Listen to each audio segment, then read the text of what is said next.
Bienvenue à tous, à chacun. Il y a une semaine, nous étions à la cathédrale de Limoges avec Flavissio pour cet envoi en mission cette semaine dans le département de la Creuse et un peu aussi celui de la Haute-Vienne autour des Moutiers. Je suis chargé de vous accueillir de la part aussi de notre évêque qui est à Lourdes et qui est en communion avec nous, qui aurait aimé faire cette clôture de la semaine de missionnaires.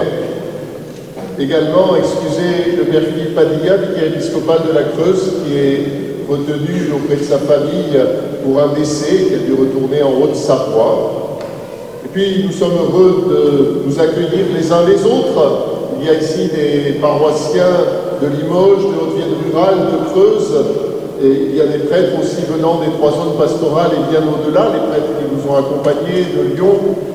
Voilà, c'est ensemble que, dans la joie, nous célébrons la source et le sommet de notre foi, l'Eucharistie.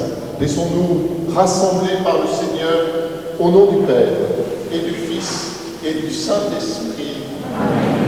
La grâce de Jésus notre Seigneur, l'amour de Dieu le Père et la communion de l'Esprit Saint soient toujours avec vous. Et avec vous.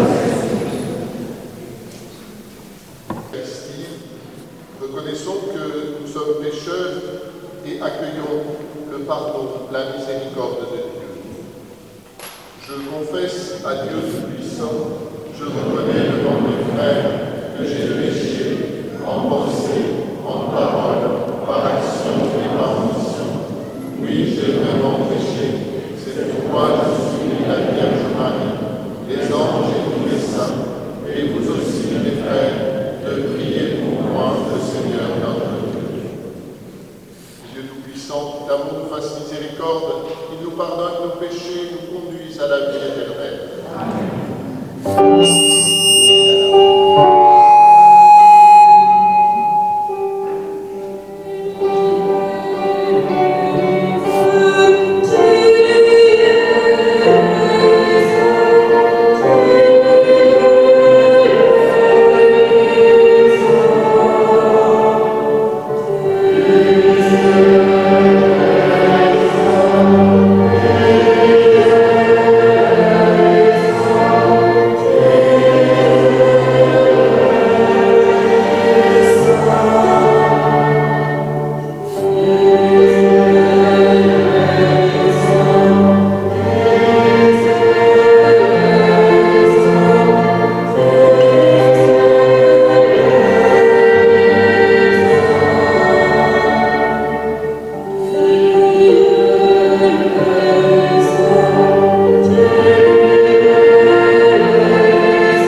pas de communiquer aux hommes ton esprit, porteur de semences et de vérité, qu'il les répande au cœur de chacun pour ressusciter la foi, que tous redescendent d'un même baptême, forment un seul peuple dans le Christ, lui qui vit et règne avec toi et le Saint-Esprit, maintenant et dans les siècles des siècles.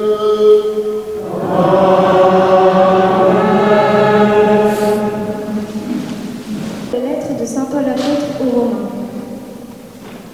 Moi-même, je suis convaincu, mes frères, que vous êtes pleins de bonnes qualités, remplis de toute connaissance de Dieu, et capables aussi de vous reprendre les uns les autres. Mais je vous écris avec un peu d'audace, comme pour raviver votre mémoire sur certains points. Et c'est en raison de la grâce que Dieu m'a donnée.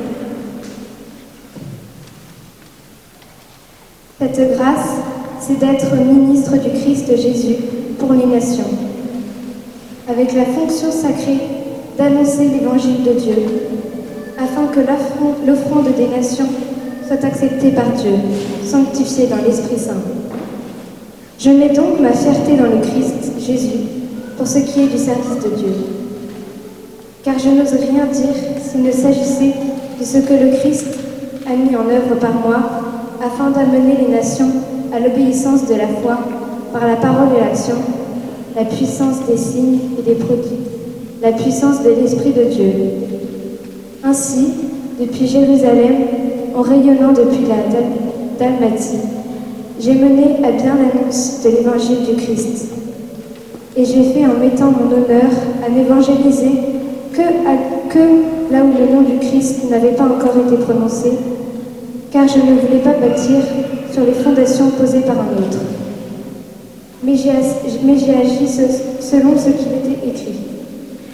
Ceux à qui on ne l'avait pas annoncé verront. Ceux qui n'en avaient pas entendu parler comprendront. Parole du Seigneur.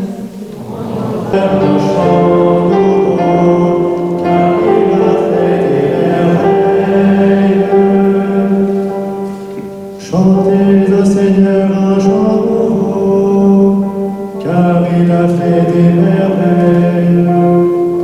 Par sa main puissante, sa main puissante, il s'est assuré la victoire. Chantez au Seigneur un chant nouveau, car il a fait des merveilles. Le Seigneur a fait connaître sa victoire, et révélé sa justice aux nations. Il s'est rappelé sa fidélité, son amour, en faveur de la maison d'Israël. Chantez au Seigneur un chant nouveau, car il a fait des merveilles.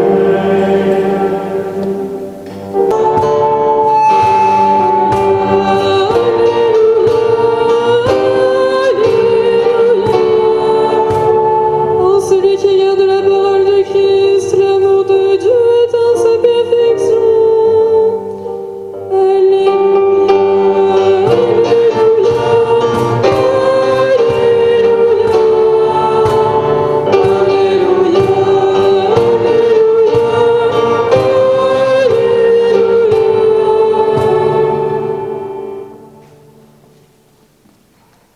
Évangile de Jésus-Christ selon saint Luc.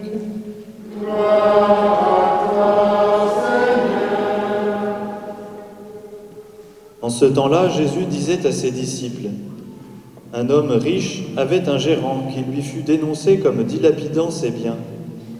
Il le convoqua et lui dit : qu'est-ce que j'apprends à ton sujet ? Rends-moi les comptes de ta gestion, car tu ne peux plus être mon gérant. Le gérant se dit en lui-même : que vais-je faire puisque mon maître me retire la gestion ? Travailler la terre ? Je n'en ai pas la force. Mendier ? J'aurai honte. Je sais ce que je vais faire pour qu'une fois renvoyé de ma gérance, les gens m'accueillent chez eux. Il fit alors venir, un par un, ceux qui avaient des dettes envers son maître. Il demanda au premier, « Combien dois-tu à mon maître ?»